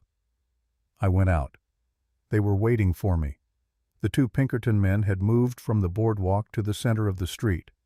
Stationed, I thought, placed deliberately the way men place themselves when they have decided where the conversation is going to happen. The taller one had a scar through his upper lip. Cold eyes, the particular cold of a professional, not cruel, exactly, just emptied of the thing that makes cruelty feel bad. He stepped forward when he saw me. "Fidelia Montgomery," he said. "Not a question. That's me. Name's Cullen. My colleague is Bogard." Bogard was built like a courthouse, wide, dense, the kind of man who has stopped being fat and become architectural. "We represent certain private interests out of St. Louis. We understand you arranged a mail-order marriage last fall, picked up a woman from the October stage." "My wife's business is my business," I said, "not yours. It becomes ours when the woman in question is carrying property that belongs to our employer." Cullen's voice was pleasant, professionally pleasant, the kind of pleasant that's a container for something that isn't. "We have a proposal, Mr. Montgomery. Simple arrangement. You take us up to your cabin, we collect the lady and the property, you accept a payment for your inconvenience, and we are out of your life before the week is done. And if I'm not interested in your proposal, then we take a less agreeable route." He shifted his jacket lapel 1 degree just enough, and the ivory handle of a Colt caught the spring light. "We have a local tracker who knows the Bitterroot trails well enough. Man named Crane. One way or another, Mr. Montgomery, we're going up that mountain." I looked at Cullen, at Bogard beside him, at the street around us, the slight withdrawal of Fort Owen going about its business, the careful angling of bodies away from the conversation in the instinctive way of people who don't want to be called as witnesses. I thought about Josephine alone in the cabin with the Sharps rifle and the barred door. I thought about Eleanor's name in a column in Blackwood's settlement ledger. I thought about a burned letter in 10 years and the particular arithmetic of how long certain things wait before they get resolved. "Jebediah Crane is a fool," I said, "and you boys are a long way from anything you know." I moved without the announcement of it, no wind-up, no shift of weight, just the motion itself. The hunting knife left my belt and crossed 18 feet of spring air and buried itself in the boardwalk post 6 inches from Cullen's left ear with a sound like a gunshot. Both men flinched. Both went for their weapons. But I was already in the saddle. The gelding knew my legs the way a good horse knows no instruction needed, just intention. He came up hard on his rear hooves and then lunged forward, and I was gone up the north end of the street and onto the mountain trail before Cullen had finished pulling his Colt from the holster. Behind me I could hear him shouting, Bogard's heavier voice answering. Ahead of me was 10 miles of mountain between 2 men with guns and the woman at the top of it. I rode like the horse knew what was at stake. Because he did. The race was on. A mountain horse knows the difference between a man riding with purpose and a man riding for his life. My bay gelding had carried me up and down the Bitterroot Trail for 7 years. He knew every switchback, every loose section of shale, every place where the ground looked solid and wasn't. In 7 years, I had never asked him for everything he had. I asked him now. He gave it. We hit the lower trail at a pace that was not safe, and both of us knew it. The spring mud grabbed at his hooves and released them with sucking reluctance. Slide debris from the recent thaw forced us wide twice into sections of trail that hadn't been tested since October. He never hesitated. He read the ground the way a good horse does not with his eyes, but with his feet weight-shifting quarters, driving chest leaning into the grade. I did not look back. Looking back costs time, and time was the only currency I had that mattered. I knew what was behind me. Cullen and Bogard would reach the livery within minutes. Jebediah Crane would know a faster route up the backside of the ridge, not faster in distance but faster in grade, the kind of route you only know if you've been running these mountains for 30 years. They would not come up the main trail. They would flank it. That was what I would do, which meant they would arrive from a direction Josephine wasn't watching. I pushed the gelding harder and did the arithmetic of distance and time in the back of my mind the way I did everything in the back of my mind while the front of it focused on the trail ahead. 12 miles by the main route, 7 by Crane's back ridge. A man on foot, even a man who knew every stone of it, couldn't do 7 miles of that terrain in less than 2.5 hours. Mounted men would be slower, not faster. The back ridge was too steep and broken for horses at any pace. They'd have to tie off below and climb the last 1.5 miles on foot. That gave me a window. I was going to need every minute of it. At the Devil's Drop, I stopped. Not to rest. The gelding could rest when this was over, and so could I. I stopped because I had thought of something on the lower switchbacks, and I needed 20 minutes to do it. I tied the gelding to a scrub pine 10 yards back from the approach and went to the saddlebags. The iron pry bar was there where it always was. I carried it for clearing deadfall off the trail after storms, a habit so old I didn't think about it anymore. I thought about it now. The drop had its own particular geology that I had studied for years with the attention of a man who crosses it regularly in bad conditions. The left wall, the cliff face side, had a deep natural fissure running through it at ground level, a fault line opened by decades of freeze and thaw. I had watched it widen over 10 years.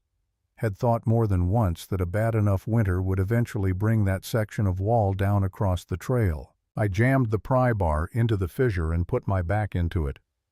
The first 30 seconds gave me nothing. Rock doesn't move on your schedule. I reset my footing, found the angle, and drove every pound I had against the iron. The sound it made when it went was like a rifle shot amplified inside a canyon, a crack that rolled down the mountain and bounced back from the far valley wall. I grabbed the gelding's reins and pulled him back hard as the section of wall made its decision. It came down in a single piece, then broke apart as it fell 20 tons of granite and shale and mountain, obliterating 15 yards of trail, filling the gap between cliff face and drop with a rubble pile that no horse was crossing and no man was crossing quickly. I stood in the settling dust and looked at what I'd done. It would slow them. 3 hours, maybe 4, to find a way around down the wall to the river canyon floor and up the other side or back down and around the long eastern approach. Neither was fast. Neither was easy. It was not a permanent solution. Men with Pinkerton money and Blackwood's name behind them did not stop for rock slides. They adapted and kept coming. But it was 3 hours. And 3 hours was the difference between reaching the cabin before them or not. I got back on the gelding and climbed. I came through the tree line into the clearing at a dead run and pulled up hard in front of the cabin. The windows were dark. No smoke from the chimney. The clearing was empty and still in the late afternoon light, the kind of stillness that has two meanings, the stillness of nothing wrong or the stillness of everything already decided. For one moment that lasted longer than a moment, I thought I was too late. Then I heard the bar scrape back on the other side of the oak door. It opened 2 inches, and the barrel of the sharps came through the gap, and I had never in my life been so glad to see the muzzle of a gun pointed in my direction. "It's me," I said. The barrel withdrew. The door swung open. Josephine stood in the frame with the rifle in both hands and her hair half down, and her jaw set in a line I'd learned meant she had made a decision about something and was committed to it. She looked at my face and the horse's lather and the state of my coat. "How many?" she said. "2 Pinkerton men. A local tracker, Jebediah Crane." "How long?" "I blocked the main trail at the drop. 3 hours. Maybe less. Crane knows a back approach. Could be sooner." She nodded once, stepped back from the door. Later I would learn that Crane had made it as far as the upper ridge before he stopped. He sat on a rock above the back approach for 2 hours in the dark, listening to the wind. When the shots came, 3 of them carrying clear and sharp down the mountain, he turned his horse around and went back down. He told no one what he had heard. He didn't need to. Some decisions are made in the body before the mind catches up. "Come in," she said. "I'll put the horse up." I'll put the horse up," she said again, and took the gelding's reins from my hand and walked him toward the lean-to with the calm efficiency of a woman who has decided that calm efficiency is what the next few hours require, and she is going to provide it. I went inside and did what needed doing. The cabin became a different place in the next hour. Not in its dimensions or its furnishings, same 4 walls, same fire, same heavy table, but the way a space changes when the people inside it are preparing for something, when every object gets assessed for its utility and repositioned accordingly. I moved with the focused economy of a man who has done this before in different circumstances, and Josephine moved beside me with the focused economy of a woman who had spent 5 months learning to read what I was doing and do the part of it that needed doing. The window shutter, thick oak with an iron hinge, I partially closed and braced, leaving a gap of 4 inches on the left side, enough for a rifle barrel positioned low, where a man firing through it would be below the likely line of incoming fire. The table I moved to the right wall on its side. Not a fortification exactly, the wood wouldn't stop a bullet, but a barrier that changed the geometry of the room, forced anyone coming through the door to commit to a direction before they could see the whole space. The ammunition I laid out on the hearth, organized by caliber within reach of where I intended to be. Winchester rounds for me. 2 remaining Sharps cartridges for Josephine. After those, the rifle was a club, which was a calculation I made and set aside. She watched me do all of this. Then she went to the bed, reached underneath, and pulled out the leather bag. She opened it and removed the silver-plated Colt, checked its cylinder with the brisk competence of a woman who had been practicing this action in private for months, and set it on the hearthstone within arm's reach of where she was going to be. I looked at the gun, looked at her. "There's something you should know," I said. She looked up. I went to the drop on the way back, took out a section of the trail. I paused. "It'll buy us time, but there's no way back down until the pass is clear again." "I know," she said. "If this goes wrong tonight—" "It won't," she said. "Not with bravado. The way you say a thing when you've looked at it from all sides and made up your mind." I looked at her for a moment in the firelight. The fire she'd kept burning exactly as I'd asked, low and steady enough warmth without enough smoke to signal our position to men coming up through the trees. "The ledger," I said. "If something happens to me, nothing is going to happen to you. Josephine." She stopped, looked at me directly. "The lawyer in Chicago has his instructions. If something happens to either of us, the ledger goes to the prosecutor within the week. Blackwood loses everything regardless of what happens on this mountain tonight." She held my gaze. "He doesn't win. Whatever else happens, he doesn't win." I nodded. The fire crackled. Outside, the mountain was darkening toward full night, the sky going from gray to purple to the deep star-crowded black of high altitude, where the atmosphere is thin enough that the stars look close enough to touch. We sat and we waited. Waiting is its own kind of work. I have waited in the mountains for game, for weather, for the slow resolution of 100 things that couldn't be hurried. I know the practice of it, the discipline of keeping the mind present without letting it run forward into the thing it's waiting for, which only burns through your readiness before you need it. Josephine sat across the hearth from me. She had the Sharps across her knees. She was not fidgeting. She was not running through anxious conversation to fill the time. She was sitting with the still, outward-directed attention of someone who has taught themselves to wait. At some point in the second hour, she said without preamble, "When I was a girl before my father died, he used to take me out behind the house early in the morning to watch the birds come in over the river. He said the best things required you to be patient enough to deserve them." I listened.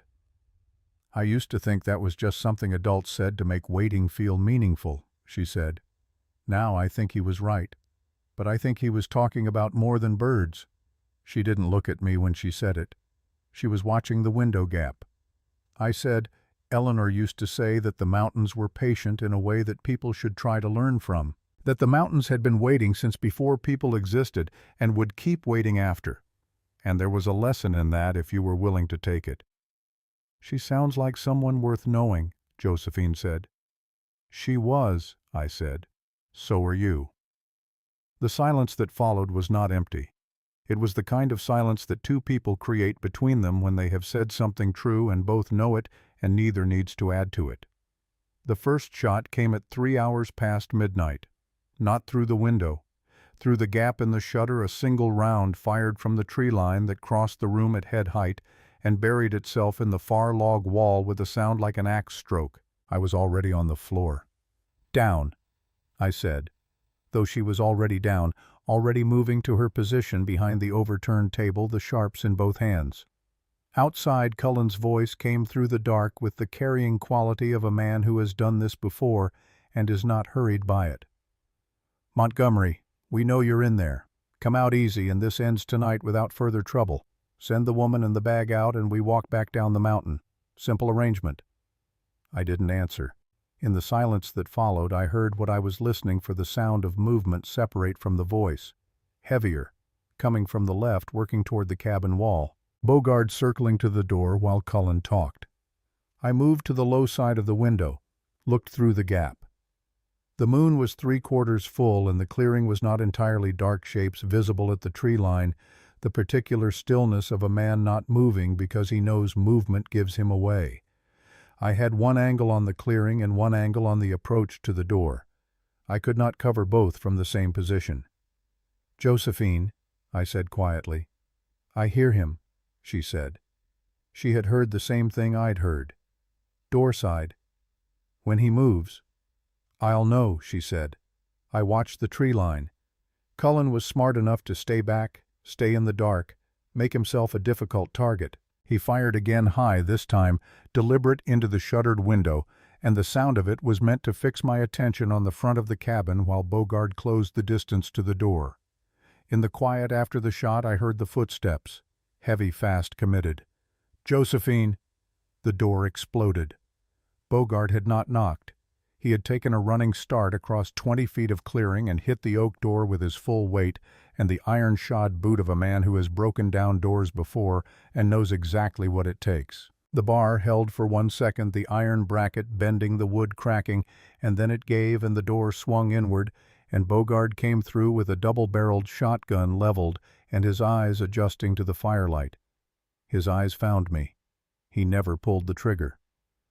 The Sharp's buffalo rifle at a distance of 12 feet produces a muzzle blast that you feel in your chest before you consciously hear it. The half-inch slug it throws was designed to drop a 2,000-pound animal at 500 yards. Bogard was not 2,000 pounds. The impact took him completely off his feet. He went backward through the open door and landed in the mud of the clearing, and the shotgun discharged into the roof above the door, and a section of shingle came down in a cascade of splinters and cold air. And Josephine, from the recoil of the Sharps, went flat onto her back. The rifle had kicked her completely off her position. She was down-winded, both hands still gripping the rifle from reflex. "Josephine!" I was moving toward her. The shadow filled the doorway. Cullen stepped over what had been Bogard with the careful step of a man not looking down at what he's stepping over. He had his Colt out, and it was pointed at me, and his face had the expression of a man who has passed the negotiating part of the evening. "Don't," he said. I stopped. He came the rest of the way into the cabin. The firelight caught the scar through his upper lip, the careful blankness of his professional face. He looked at Josephine on the floor, downwinded, the Sharps having done what Sharps rifles do to unprepared shoulders, and then he looked at me. "The bag," he said, "and the ledger. I know you have it. Where?" "There's no ledger here," I said. "I'll find it." "No," Josephine said from the floor. Her voice was strained from the blow of the recoil, but it was steady. "You won't, because the ledger isn't on this mountain. It's already in Chicago." Cullen looked at her. "By the time you get back down," she continued, "and telegraph St. Louis and Blackwood sends anyone to Chicago, it'll be too late. The copy I sent has instructions that trigger automatically." She pushed herself up to sitting, one arm not quite working right from the shoulder. "There's nothing on this mountain worth dying for, Mr. Cullen. Your employer is finished." Something moved behind Cullen's professional blankness. Not doubt exactly, men like Cullen don't doubt. But a recalculation, the rapid reweighing of variables. It cost him 2 seconds. I did not reach for the Winchester on the floor. I reached for the fire poker on the hearth, the heavy iron one I'd made myself from a bar of scrap metal, long-handled with a hook end that weighed enough to matter. I hit his gun hand with everything I had. The sound the bone made was not pleasant. The Colt left his hand and hit the far wall and fell behind the overturned table. Cullen screamed a short, bitten-off sound, the sound of a man who is hurting and angry rather than hurting and afraid, and staggered sideways. His good hand went inside his jacket. "Cullen," I started. The sound of the second shot in the enclosed space of the cabin was enormous. Cullen stopped moving. He stood for 1 second with his good hand still inside his jacket, and then his legs resolved a disagreement with gravity, and he went down, and the cabin was quiet except for the fire and the cold air coming through the open door, and the sound of my own breathing, which was louder than I'd expected. I turned around. Josephine was sitting on the floor with her back against the overturned table. The silver-plated Colt was in her right hand. Her left arm was held close to her body from the sharp's recoil. A thin line of smoke rose from the barrel and dispersed in the cold draft from the open door. That is what I remember most clearly of all the things I could remember from that night. Not the sound of the shots or the cold air or the smell of black powder that had filled the cabin. I remember looking at her hands and seeing them completely still. She lowered the gun. She looked at what she had done with the particular directness of someone who has decided to see things as they are. Then she looked at me. "You're still standing," she said. "I am," I said. "Good." She let the gun rest on the floor. She put her face in her hands, not weeping, just covering herself for a moment, a brief human gesture of needing not to be looked at while she reoriented. It lasted perhaps 10 seconds. Then she dropped her hands and looked at me. "Your leg," she said. I looked down. The left leg of my denim trousers was dark from mid-thigh, down a darkness that had the wet quality of something other than water. I put my hand to it and felt the heat and the particular slickness, and understood that in the movement and the noise of the last few minutes, I had not registered being shot. I registered it now. I sat down on the floor. The leg informed me with some urgency that it had opinions about the evening's events that it had been saving up. Josephine was already moving. She crossed to me, dropped to her knees in the mud and blood and mess of the cabin floor, and her hands went to the wound with the focused efficiency of a woman who had decided that this was the next thing requiring her attention, and she was giving it her full attention. "Through and through," she said, pressing her fingers to either side. "It didn't hit the bone." "I know," I said. "I can feel it." "Stop talking." She tore a strip from the hem of her dress. Not dramatically efficiently, with the matter-of-fact purpose of someone for whom fabric is a tool, and this particular tool was immediately needed. She folded it, pressed it to the entry wound, guided my hand to hold it, and tore a second strip for the exit. Her hands moved over the wound with a steadiness that had nothing performative about it. She was not proving something. She was simply doing what needed doing with the hands she had in the condition she was in. "Hold pressure," she said. "Don't let go." "I know how to." "Don't let go, Fidelia." I held pressure. She bound the wound with the efficiency of someone who had spent 5 months learning that practical competence in a hard place is the difference between living and not. The knot she tied was tight and even, and when she sat back on her heels to look at it, her assessment was clinical. "You'll need it cleaned properly in the morning," she said. "The cold will slow the bleeding tonight. Keep it elevated." "Yes," I said. She looked at me. I looked at her. Both of us on the floor of a cabin that was going to require considerable cleaning in the aftermath of something that had required everything we had in the particular quiet that comes after a crisis has resolved and the body hasn't quite been informed yet. "Josephine," I said. "Yes. I have a good partner." She looked at me for a long moment. The firelight moved across her face. The wind came through the open door and moved the ends of her hair. "Yes," she said. "You do. We didn't bury the Pinkerton men on the mountain." When the leg allowed me to move with something approximating purpose 3 days later with a stick cut from a birch sapling, and Josephine's opinion on the matter registered and overruled, we brought them down. The lower trail, now that the rock slide at the Devil's Drop had partially settled, was passable on foot with difficulty and on horseback with extreme care. We made 3 trips. It took 2 days. We left them at the edge of Fort Owen with a written account of what had happened. Self-defense against armed men who had broken into a private residence, names and employer known. I signed it. Josephine did not. The sheriff of Fort Owen, a man named Purdy, who had been doing the job for 15 years and had reached a sensible understanding of what the job required in a territory where the law was still a work in progress, read the account and asked 3 questions. I answered 2 of them. He nodded at the third without requiring an answer. "Claim jumpers," he said. "Happens." "It does," I said. We shook hands and I went back up the mountain. I met Jebediah Crane on the trail, not by accident. I had expected to find him somewhere on the lower switchbacks, and I found him on the section above the valley floor, sitting on a rock outcropping with his horse tied below him, looking out at the view that opened up to the south, the long valley, the far mountains, the particular vastness of the Bitterroot country that can make a man feel very small or very large depending on what he's brought to the mountain with him. He heard me coming. He didn't turn around. I stopped the gelding 20 feet from him and sat there. After a moment he turned. He looked older than he had last fall. Some things age a man faster than years. He opened his mouth. "Don't," I said. He closed it. We looked at each other across 20 feet of mountain trail. A man I had known for 8 years. A fire shared 3 times in the high country. A horse pulled out of a ravine on a cold November. 8 years of not much, but enough. There was nothing to say that would change the shape of what had happened. I knew that. I think he knew it too. I looked at him for a long time. Then I touched my heel to the gelding's side and rode past him up the mountain. I didn't look back. I didn't need to. Some things end without a word. That's its own kind of verdict. Emmett Cole came up the mountain in June with a load of supplies and a letter. He made the trip himself, which he had never done in the 11 years I'd been buying from Fort Owen. He tied his mule at the lean-to and came to the door, and when Josephine opened it, he took his hat off and held it in both hands, which was a gesture of a man who has rehearsed a moment.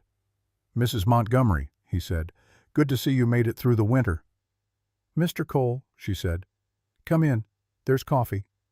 He came in and sat at the table and had the coffee and talked about the spring in Fort Owen, the news that passes for news in small places, the ordinary human commerce of births and disputes and weather and prices. He talked the way Emmett always talked, with the easy, unpretentious fluency of a man who has carried stories between places his whole life and understands their value.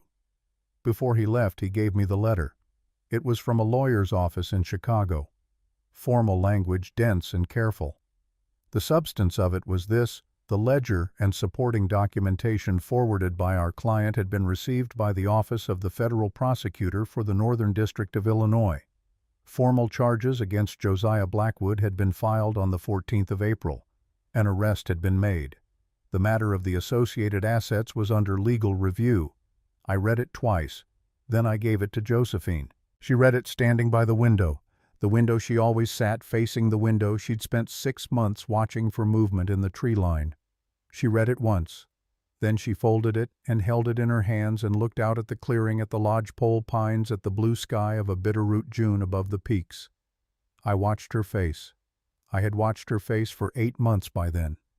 I knew its geography, every expression, every tell, every movement of her jaw when she was thinking through something difficult, the specific way her eyes changed when she was afraid versus when she was angry versus when she was choosing to be calm. I had learned it the way you learn the geography of a place you live in slowly without intending to, because you're simply there often enough that it becomes part of how you understand the world. What was on her face now was something I had not seen there before. Not relief exactly, something quieter and more permanent than relief. The look of a person setting down something they have carried so long that the carrying had become its own kind of identity, and discovering that without the weight, they are still themselves, still standing. She put the letter on the table. She went back to what she'd been doing before Emmett arrived, which was splitting kindling in the yard with the steady rhythm she'd developed over the winter, the rhythm of someone for whom physical work is not burden, but ballast. I watched her through the window. The summer wildflowers came to the Bitterroot meadows in July, the way they always did, sudden and total, the mountain going from gray-green to a color that had no proper name in any language I knew. Blue and yellow, and a particular red that appeared only at altitude that you couldn't find anywhere closer to the world of other people. Josephine found them. She had gone out early one morning on the pretext of checking the upper trap lines, which we both knew didn't need checking, and when she came back her boots were wet from the meadow grass, and she had an expression on her face that was so unguarded, so undefended, that I had to look away briefly because it felt like seeing something private. She had been afraid for so long. I hadn't realized until I saw what her face looked like, without the fear, how present it had been in everything.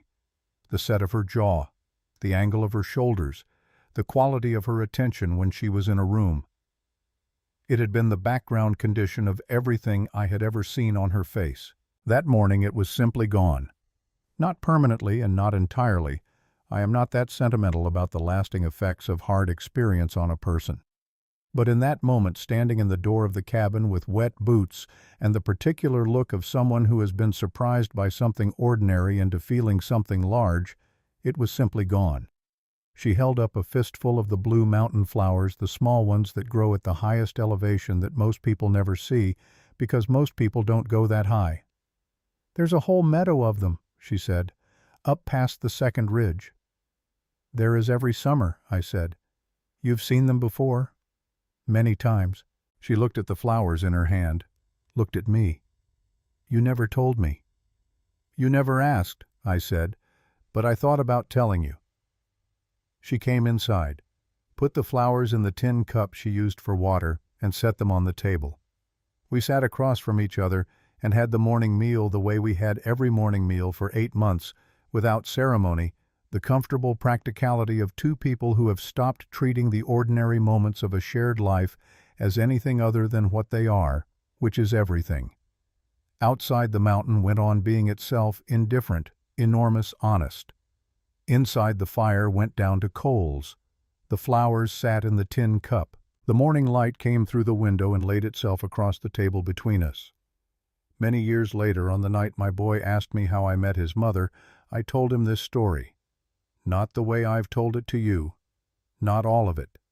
Some of it is his mother's story to tell when she chooses, and some of it is the kind of thing a parent calibrates to the age of the person asking and the season of the evening and whether the coffee in the cup beside them has gone cold. But I told him enough. I told him about the stagecoach and the mud and the shoes that were entirely wrong for a mountain trail. I told him about the Devil's Drop and the mule and the linen handkerchief and what a person's hands look like when they've grabbed a leather harness on the edge of a cliff and held on. I told him about the winter, not all of it, but enough. About the silence and the slow accumulation of trust and what it costs a person to learn, after everything has taught them otherwise, that a closed door can just be a closed door and a raised hand can just be a raised hand. I told him that the best things in my life had been built out of difficult materials in hard conditions, and that this seemed to me to be generally true of the best things, and that he should not be discouraged when the materials are difficult and the conditions are hard. He listened the way young people listen, when a story is actually reaching them quietly, without the restlessness of someone waiting for it to be over. When I finished, he sat for a moment. "Were you scared?" he asked. "On the night they came up the mountain?" I thought about it honestly. "Yes," I said, "but not of the right things. I was scared of losing the fight. I should have been scared of what I almost lost before the fight started, all those months I spent not saying what needed saying." He thought about this. What did need saying? That she'd changed something, I said. That the mountain was different with her on it. That I'd been living up here for 10 years telling myself I was free, and she showed me I was just alone. The fire had burned down to the same low coals I'd been watching all evening. Outside, the wind had come back, the mountain wind, the one I'd been listening to my whole adult life, the one that sounded different now than it had before she came. Josephine came in from the back room. She set a fresh cup of coffee beside my chair without comment, the way she did most things, without preamble, without ceremony, with the practical efficiency of a woman who had learned that care doesn't require announcement. She looked at our boy, looked at me, read the room the way she read everything quickly, accurately, without needing to be told. She put her hand briefly on my shoulder as she passed. Then she went back toward the sound of the younger children, the nightly negotiation of bedtimes that she conducted with the same focused pragmatism she brought to everything. I watched the doorway after she'd passed through it. My boy was watching me. "She still sits facing the window," he said. It wasn't a question. "She does," I said. "Does she still—" He stopped, choosing his words with the care of a young person who has learned that some questions require care. "Is she still afraid?" I considered the question the way it deserved to be considered. "She's watchful," I said. "Fear is loud. It takes up every room it enters." What your mother has now is quieter than that. It's the kind of attention that comes from having survived something and deciding that surviving once was enough, so you pay attention to make sure it stays that way. She stopped running a long time ago. She just never stopped paying attention. He nodded slowly. She's the one who shot him, he said. At the end. She is. Does that— Another pause. Does that bother her? I looked at the fire for a moment. Ask her, I said. That's her story. She'll tell you when you ask her the right way. He nodded again. He was quiet for a while, the way young people are quiet when they're processing something large, when the world has just added a room they didn't know was there. Outside, the mountain did what the mountain always did. Stood in the dark and the cold and the enormous indifferent silence of a thing that has been here longer than memory and will be here long after everything we are has been absorbed back into it. I had hated that about this place once. The indifference. The absolute refusal of the mountains to care whether you made it or not, whether you were happy or miserable, whether the life you built in the shadow of them had any meaning at all. I didn't hate it anymore. A place that doesn't care what you are has a particular kind of honesty. It takes you as you come. It tests everything you think you know about yourself and returns a verdict without sentiment. What I had found here, what we had built here across one winter that tested everything we thought we knew about ourselves, was ours because we had earned it. Not given. Earned. And the other work, the harder one, the work of letting someone stand close enough to see you. Get some sleep, I told my boy. He got up, paused at the door to the back room. Pa? Yes. It's a good story. It's a true one, I said. That's better. He went in. I heard the quiet sounds of the household settling children's voices, Josephine's lower one, the eventual diminishment into the deep quiet of a house where everyone is where they're supposed to be. I sat by the fire. I picked up the Aurelius, opened it to a page folded down so many times the crease had gone white. The line I kept coming back to in the years when I needed it most. You have power over your mind, not outside events. Realize this, and you will find strength. I had read that line 100 times in the bad years. I had read it as instruction, a directive about control, about the discipline of not being destroyed by the things you couldn't change. It meant something different to me now. Now I read it and I thought what the mind has power over is the choice of who to be, not what happens, who you are when it happens, what you do with what's left. I closed the book. The fire had burned down to its last honest coals, the kind that give heat without light, the kind that will still be warm when you reach your hand toward them in the dark. I sat with it a while longer, then I went in to where she was. Josephine Caldwell Blackwood was buried in August of 1878, swept under by the Mississippi River, mourned briefly by a husband who had other concerns. Josephine Montgomery lived on a mountain in the Bitterroot Range of Montana Territory for the rest of her long life. She raised 3 children who could shoot, ride, and read Latin before they were 10. She kept a trapline log for 30 years in small, precise handwriting that remains one of the most accurate records of wildlife movement in the high Bitterroots ever compiled. She sat facing the window until the day she died. She was watchful. There is a difference.